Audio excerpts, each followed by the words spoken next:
Jangan baper guys, mujizatmu menunggu.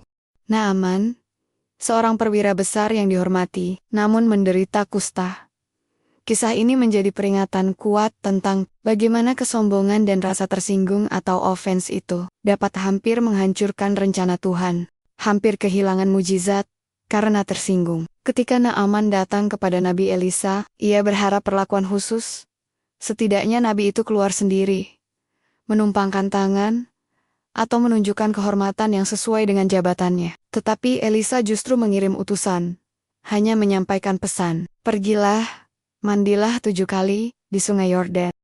Naaman marah, tersinggung, dan merasa tidak dihargai. Ia berkata bahwa sungai-sungai di negerinya lebih baik daripada Yordan. Kesombongannya membuat ia hampir pulang tanpa kesembuhan.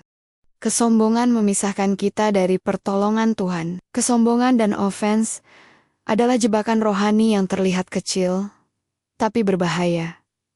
Mereka membuat kita menolak instruksi Tuhan. Mereka membuat kita merasa pantas diperlakukan dengan cara tertentu. Mereka menjauhkan kita dari berkat yang sebenarnya sudah Tuhan siapkan.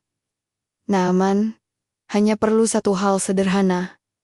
Taat, tetapi ia hampir kehilangan semuanya karena hati yang tersinggung.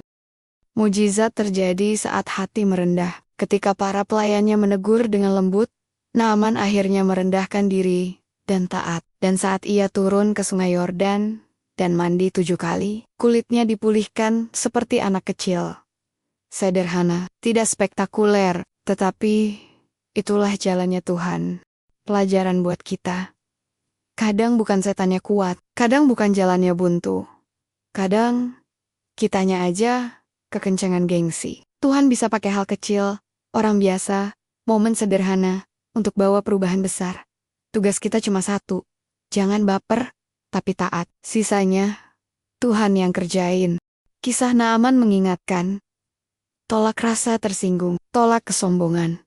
Karena 2 hal inilah yang paling cepat menutup pintu mujizat, memutuskan aliran berkat, dan membuat kita tidak peka terhadap bimbingan Tuhan. Tuhan sering membungkus mujizat dalam hal-hal sederhana, hanya hati yang rendah yang bisa melihatnya. Mujizat udah siap.